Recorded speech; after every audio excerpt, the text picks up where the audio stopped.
یا پھر اپنا کوئی رشتہ دار ہے، کوئی قریبی ہے، کوئی دوست ہے، بلکہ علماء نے یہاں تک لکھا ہے کہ آدمی اگر کوئی نفلی صدقہ کرے، کوئی نفلی صدقہ کرے تو اس کو چاہیے کہ وہ تمام امت مسلمہ کے مومنین مرد اور مومنات عورتیں سب کی اس کے اندر کیا کر لے، نیت کر لے کہ سب کو ایصال ثواب کر دے، اور اللہ کی ذات سے امید ہے کہ اللہ اس کا ثواب، اس صدقے کا ثواب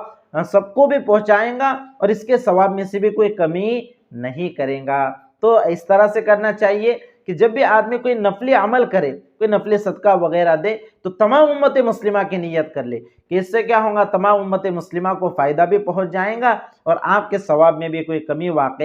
نہیں ہوں گی۔ اس میں بعض علماء کا یہ کہنا ہے کہ بھئی اصل ضابطہ اور اصول تو یہی ہیں کہ اگر کسی کو ایصال ثواب کیا جائے کئی لوگوں کو تو ان میں ثواب تقسیم ہو جاتا ہے،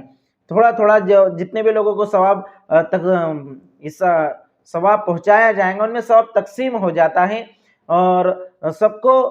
پورا ثواب نہیں ملتا۔ لیکن علماء کی یہ بھی رائے ہے کہ یہ تو ایک قانون ہے، اصول ہے، لیکن اللہ کی ذات سے یہ امید ہے کہ اللہ رب العزت جس طرح پڑھنے والے نے پڑھ کر ایصال ثواب کیا ہے، اللہ رب العزت اس کا ثواب اس کو بھی دے گا جس نے پڑھا ہے، اور جتنوں کو بخشا ہے، جتنوں کو ایصال ثواب کیا ہے ان سب کو بھی برابر کیا کریں گا، تقسیم کریں گا، یعنی پورا ثواب ان کو بھی ملے گا۔ اور یہی رائے اور یہی قول زیادہ مناسب معلوم ہوتا ہے کہ اللہ کے خزانوں میں تو کوئی کمی نہیں ہے۔ اگر کسی نے 3 مرتبہ قل ھو اللہ پڑھ کر اگر ایصال ثواب کیا ہے، ایک مرتبہ قل ھو اللہ احد کا سورہ پڑھنا، سورہ اخلاص کا پڑھنا 1/3 قرآن کے برابر ہے، تو 3/3 قرآن کا ثواب اس کو بھی ملے گا۔ اور جتنے مرحومین کی نیت کریں گا، اگر تمام امت مسلمہ کے مرحومین اور باحیات لوگوں کی بھی اگر نیت کرتا ہے تو اللہ کی ذات سے یہ قوی امید ہے کہ سب کو برابر 3/3 قرآن کا کیا ملے گا، ثواب ملے گا، یعنی 3/3 قرآن کریم پڑھنے کا ثواب ملے گا۔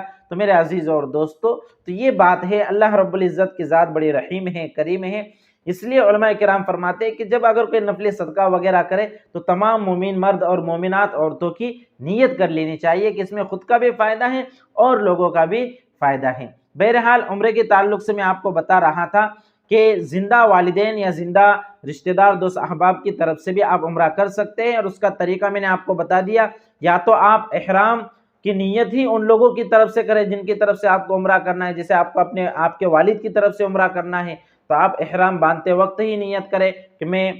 میرے والد کی طرف سے احرام کی نیت کرتا ہوں، اور تلبیہ جب پڑھے تلبیہ بھی والد ہی کی طرف سے نیت کر کے پڑھے کہ میں اپنے والد کی طرف سے عمرے کی تلبیہ پڑھ رہا ہوں، لبیک اللہم لبیک لبیک لا شریک لک لبیک ان الحمد والنعمت لک والملک لا شریک لک۔ تو عمرے کی نیت والد ہی کی طرف سے کرے اور پھر بقیہ اعمال و افعال جیسے ہوتے ہیں اس طرح سے ادا کرے۔ اب یہاں پر ایک سوال یہ بھی ہے کہ کیا ایک سفر میں کئی عمرے کیے جا سکتے ہیں یا نہیں؟ اس لیے کہ ایک عمرہ تو شروع میں ہو گیا کہ اس نے یہاں سے میقات سے احرام باندھ کر گیا تھا خود کے عمرے کے لیے، تو اس نے اپنا عمرہ کر لیا، تو اب یہ دوسروں کی طرف سے عمرہ کرنا چاہتا ہے، تو کیا یہ ایک سفر میں کئی عمرے کر سکتا ہے؟ تو میرے عزیز اور دوستو، ایک سفر میں کئی عمرے کرنے میں کوئی حرج نہیں ہے، البتہ ایک احرام سے ایک ہی عمرہ ادا ہوگا، ایک احرام سے 2 عمرے ادا نہیں ہو سکتے۔ ایک مرتبہ آپ نے میقات سے احرام باندھا، آپ نے وہاں پر جا کر طواف کیا، صفا مروہ کی سعی کی، حلق کر لیا، آپ کا عمرہ مکمل ہو گیا۔ عمرہ مکمل ہونے کے بعد آپ احرام سے باہر نکل گئے۔ اب اگر آپ کو دوسرا عمرہ کرنا ہے تو آپ کو اب حل میں جا کر احرام باندھ کر آنا پڑے گا۔ حل یعنی حرم سے باہر کا جو علاقہ ہوتا ہے، میقات اور حرم کے درمیان کا علاقہ، اسے حل کا علاقہ کہا جاتا ہے، اور حل کے علاقے سے مکی شخص احرام باندھتا ہے، اور اب چونکہ آپ مکہ میں جا کر مقیم ہو گئے ہیں تو اب آپ کے لیے حکم یہ ہے کہ آپ میقات پر جانا آپ کے لیے ضروری نہیں ہے احرام باندھنے کے لیے، بلکہ حل میں جا کر مقام جعرانہ، مسجد عائشہ رضی اللہ تعالیٰ عنہ، وہاں جا کر آپ کیا کر لیں، احرام باندھ کر نیت کر کے دوبارہ عمرہ ادا کر سکتے ہیں۔ آپ کو جتنے عمرے ادا کرنا ہے آپ عمرے ادا کریں، کثرت سے حج و عمرہ کرنا یہ بھی ایک مستحب چیز ہے۔ آپ صلی اللہ علیہ وسلم نے فرمایا تابعوا بین الحج والعمرہ، کہ پے در پہ حج اور عمرے کیا کرو، پے در پہ حج اور عمرے کیا کرو۔ اس سے فائدہ یہ ہوگا کہ یہ پے در پہ حج اور عمرہ کرنا یہ گناہوں کو فقر کو اور تنگی کو اس طرح سے ختم کر دیتا ہے جیسا کہ بھٹی لوہے اور سونے چاندی کے میل و کچیل کو دور کر دیتی ہے۔ تو کرنا چاہیے، اللہ رب العزت نے اگر کسی کو مال دیا ہے تو وہ کثرت سے حج و عمرے کر سکتا ہے، اس میں کوئی حرج نہیں ہے، لیکن دوسرے حقوق کو پامال کر کے نہیں کرنا چاہیے۔